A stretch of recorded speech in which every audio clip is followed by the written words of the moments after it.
So do you think this change will make media coverage more inclusive, or the opposite, when the White House is essentially deciding who can cover the president up close?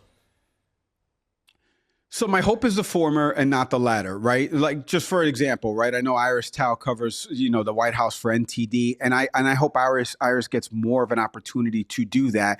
In addition to people like myself that are, as I've mentioned, in this independent media lane. I think the pushback has been that there are a lot of outlets that have always been at least favoring the president from a coverage perspective. That's as best as I can put it there, Don.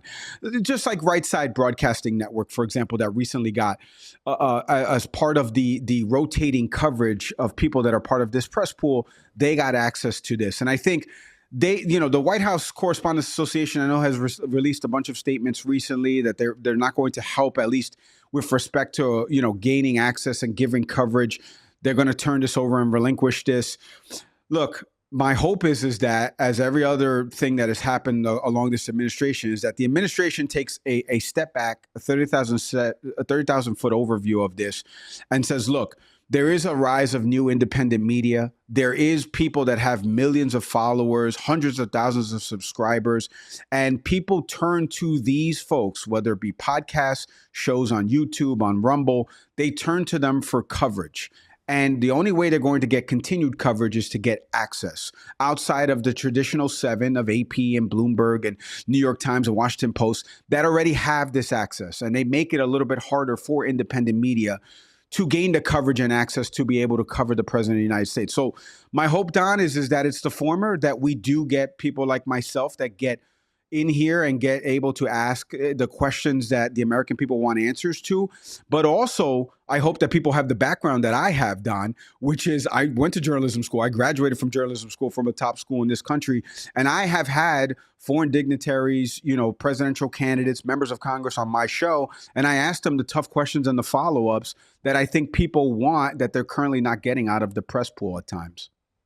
Okay, I just want to continue on one point that you mentioned in your response just now. So if the White House is deciding who can cover the president, does the move incentivize outlets to, report positively on the president so they can continue to have access?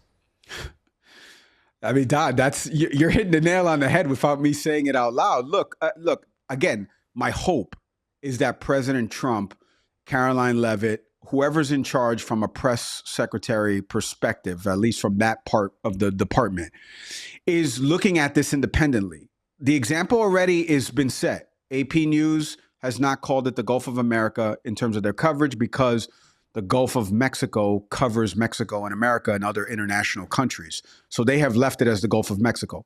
Because of that, they have had access restricted. And right now they're in a contentious battle. Where that nets out from a legal perspective, we'll find out. That has been the pushback, Don.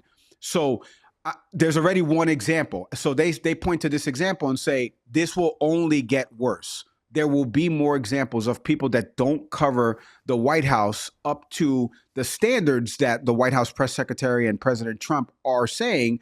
And so they will get limited access and they will get taken out of the rotation. Look at the Pentagon right now. We've had instances where there's been outlets that have specific offices at the Pentagon, and now those have been replaced on a rotational basis with other outlets that have never covered the Pentagon before. It's chicken and egg. It's, these folks have a bigger following than you. They have more people that tune into them. Why don't they get access? What makes them labeled as traditional versus non-traditional media? And I think this is what President Trump ran on, because he campaigned by stopping at non-traditional places. He went on Logan and Jake Paul's podcast, Aiden Ross's podcast, Theo Von's podcast. Joe Rogan was a decider in this election because 11 million people tune into Joe Rogan. Now, whether or not we want to label him as traditional versus non-traditional, the fact is that the monikers are kind of absolved, Don, because millions of more people are turning to that person for coverage. So why wouldn't that person get the same access? And that's what I think the administration, I hope they continue with that part of it. But again, the people that are in this non-traditional media space, Don, I don't think they have the background that I have. They don't have the journalism degree. They don't have the same type of, questions and the way we write articles and the AP style writing. They don't have all of that background and knowledge. And I think that's what the traditional reporters are trying to impart, is that you're not going to get the impartiality and the coverage that the American people deserve from not having traditional media folks covering the White House press briefings.